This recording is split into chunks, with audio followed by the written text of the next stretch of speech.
A man in Turkey knocks down a wall in his basement during a home renovation. Simple enough. Except behind that wall wasn't a hidden room. It wasn't a small cellar. It was the entrance to an underground city stretching 85 meters straight down into the earth. 18 floors, tunnels, schools, churches, stables. A place that could hide 20,000 people from the surface of the world. And nobody knew it was there. The question that has been haunting historians ever since is not how they built it. The question is what on earth they were so terrified of. This is Derinkuyu. It sits beneath the volcanic landscape of Cappadocia in central Turkey, and it is one of the most unsettling discoveries in human history. Not because of what it is, but because of what it tells us about the people who built it. They didn't dig that deep because they were bored. They didn't carve 18 floors into the ground because they wanted a basement. They went down there because something above them was so dangerous that going underground for generations felt like the safer option. Today we are going to figure out what that something might have been. Let's start with the details, because the details are what make this place so hard to explain away. Derinkuyu wasn't a rough collection of caves. It was a fully designed, fully functional city. It had ventilation shafts, over 15,000 of them, carefully engineered to pull fresh air down to every single level. It had oil presses, wine cellars, storage rooms, schools, places of worship, and stables where people kept their animals. The water supply ran through deep wells that were sealed from potential poisoning. Everything was thought through. Everything had a purpose. But the most disturbing feature by far is the doors. Massive circular stone wheels. Some of them weigh close to 500 kilograms, and they only roll from the inside. There is a small hole in the center of each one, just large enough for a person to push a spear or weapon through, but too small for an enemy to squeeze past. These doors were not built to keep residents inside. They were built to lock the outside world out completely. Once those doors were sealed, nothing was getting in. Think about that for a second. You are underground. You have sealed every entrance. You have enough food, water, and air to survive for months, maybe longer. You are 85 meters below the surface of the earth. And whatever you were running from is up there. What was it? The standard answer historians give is that Derinkuyu was a hiding place during times of invasion. The Persians were a threat. The Romans were a threat. Early Christians were being persecuted. People went underground to survive, and when the danger passed, they came back up. Clean, simple, case closed. Except that explanation starts to fall apart the moment you actually look at the scale of this place.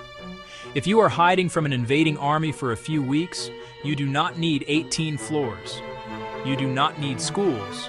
You do not need a system this permanent, this thought out, this deeply engineered. You hide in a cave, you wait it out, and you come back up. What Derinkuyu represents is something far more serious than a seasonal threat. This was built for a long disappearance, a real one. So some researchers have started asking a different question. What if the threat didn't come from the ground at all? There are theories, some supported by geological and astronomical evidence, that at various points in Earth's history, the surface of this planet became genuinely hostile to human life. A massive solar event powerful enough to strip the atmosphere.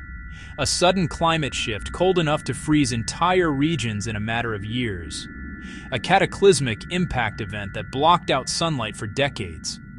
If something like that happened, and the evidence suggests events like this have happened before, then going 85 meters underground with 20,000 people and sealing the doors starts to make a lot more sense.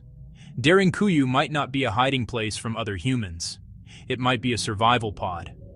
A place where a civilization retreated when the surface of the earth stopped being livable. Here is the part that really doesn't let you sleep.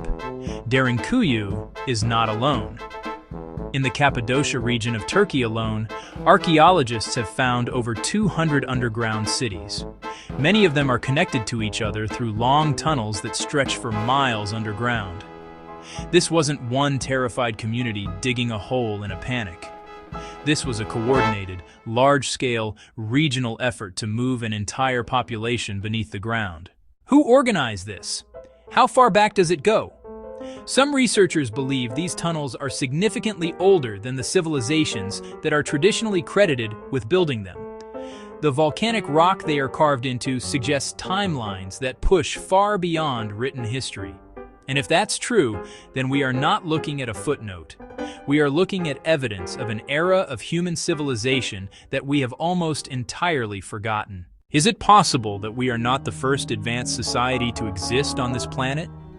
That there were people before us or alongside us in ways we haven't mapped yet, who understood something about the cycles of this earth that we have completely lost? Walking through the narrow corridors of Derinkuyu today, tourists take photos and read plaques.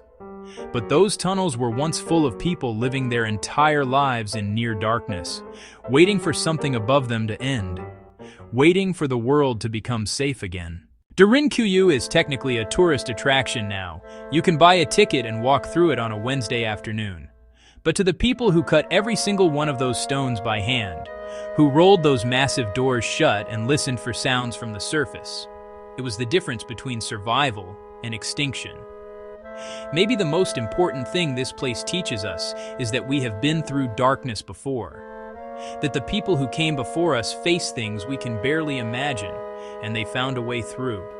They went down into the earth, they held on, and they came back up.